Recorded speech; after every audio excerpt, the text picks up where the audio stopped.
primary for the Los Angeles mayoral election is on June 2nd, and if any candidate receives more than 50% of the vote, then they will be automatically declared as the next mayor of the city. If not, the top two highest placing candidates will proceed on to the general election in November. For those unfamiliar, the city of Los Angeles is a charter city with a weak mayor-council form of government, meaning that the mayor is often subject to the whims of a 15-member city council. The job of the mayor is to appoint commissioners and general managers, to remove people from city posts if necessary, to veto legislation if the city council passes ordinances that the mayor disagrees with, and also to propose yearly budgets, such as the current budget of around $14.8 billion that the city council has to approve. Legislation in the city of Los Angeles is typically passed through city council, and they can also overrule a mayor's veto if they so desire, and that has happened in the past, most recently in 2021. Now understand that because of this system, the mayor of Los Angeles is not as powerful as many people would assume. It is mainly their job to propose budgets and legislation and push for things in what is known as the bully pulpit. It's important to understand this because people often direct blame towards the mayor of Los Angeles, the city, when in reality their grievances originate with problems related to Los Angeles County, such as different cities within the greater Los Angeles area, or issues with the state government of California, or issues with the federal government as a whole. Now, the top three candidates for the mayoral race right now are incumbent Mayor Karen Bass, City Council member Nithya Raman, as well as former reality TV star Spencer Pratt.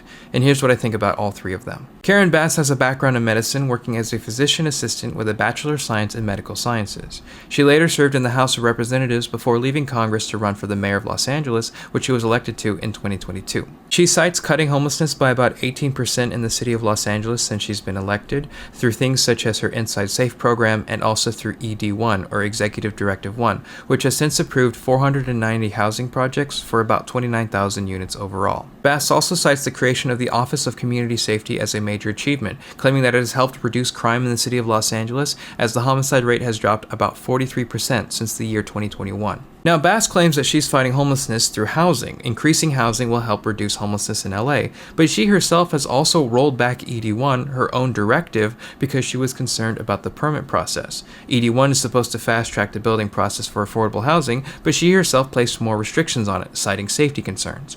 At the same time, she's also expressed opposition to Senate Bill 79, that is the Abundant and Affordable Homes Near Transit Act, because she is concerned about how in some ways it might displace people. SB 79 takes effect on July 1st in the state of California, and it effectively overrides zoning laws that prevent people from building multifamily housing near things such as train stops or bus lines.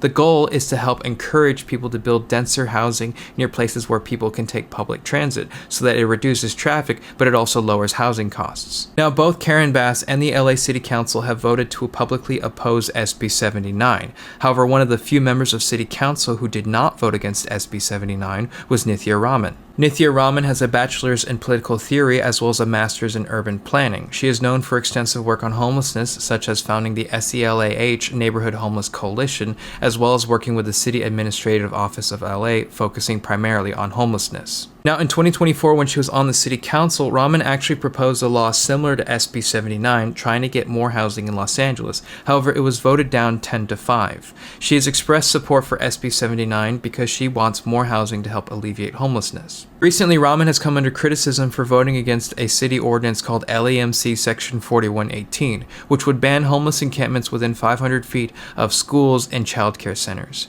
Now, in response to this, I have it in my notes here, her reason for her vote was that the ordinance incentivizes people to be shipped from district to district, as opposed to actually fixing the problem. What I also found interesting is that this is similar to the unintended consequences you see with other forms of displacement laws, which can cause what is called exclusion zone clustering. For instance, in Miami, there was strict laws about registered sex offenders that they couldn't live within 2,500 feet of schools, parks, bus stops, or homeless shelters.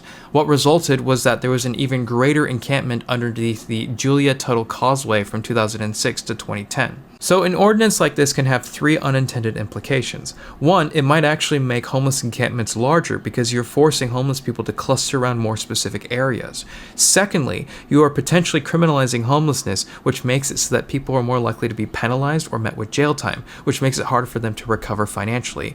And thirdly, because you're actively displacing people from one area to another, you're not actually solving the problem. In many ways, it can make things worse, like increasing crime. Another thing to note is that Raman has gradually shifted shifted her position on the police, and this might be because public interest related to law enforcement have spent about $586,000 against her.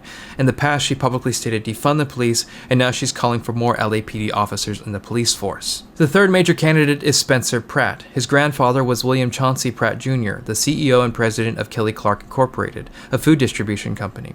His father, Skip Pratt, became known as a dentist in the Los Angeles area who made his money selling dental gold to jewelry stores. In his own memoir, The Guy You Love to Hate, Spencer Pratt speaks about blackmailing his father as a 12-year-old boy by recording an explicitly written message that his father sent him.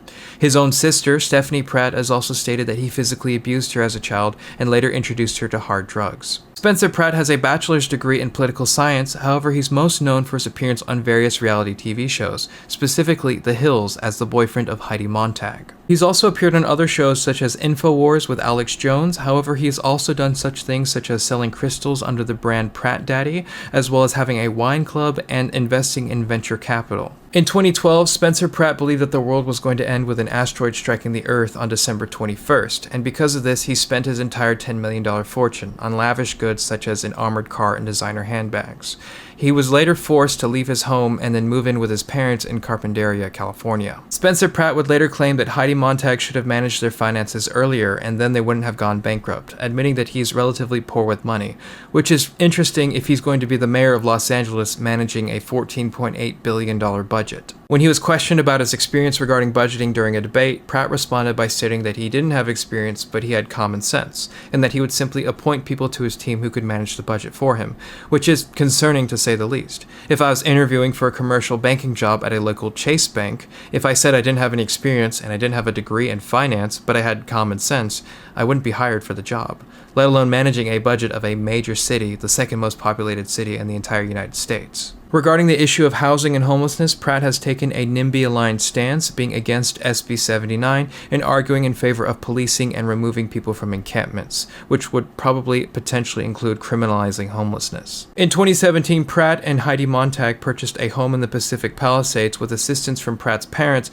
for $2.5 million. That home was burned down in the Pacific Palisades fire of January 2025, which ignited his desire to run for the mayor of Los Angeles. Since losing his home, Pratt has been spending a considerable amount of time propagating various conspiracy theories about the Palisades fire, most notably claiming that had the Palisades reservoir not been drained for maintenance, then it would have been enough to keep the hydrants working. However, that has largely been debunked by state reports as well as a report by UCLA that cites that the reservoir is largely used for drinking water, not for wildfire fighting. In July of 2025, Pratt claimed to have uncovered a new conspiracy regarding a law called SB 549 in California. Using AI, he consulted ChatGPT and Grok, who claimed that the text of the law allows for the government to purchase the land in the Palisades to convert it into affordable housing. This was quickly debunked by the governor, Gavin Newsom, who noted that the law itself, SB 549, never passed. It was never even voted on in the state Congress. Those are the three major candidates that the people of Los Angeles will be voting for on June 2nd, and I'd like to hear your thoughts. What do you think of the major candidates? Now, if you ask me personally, if you want more housing in Los Angeles, I would vote for Nithya Raman. If you want more policing in Los Angeles, I would vote for Karen Bass. And personally, I would never vote for Spencer Pratt.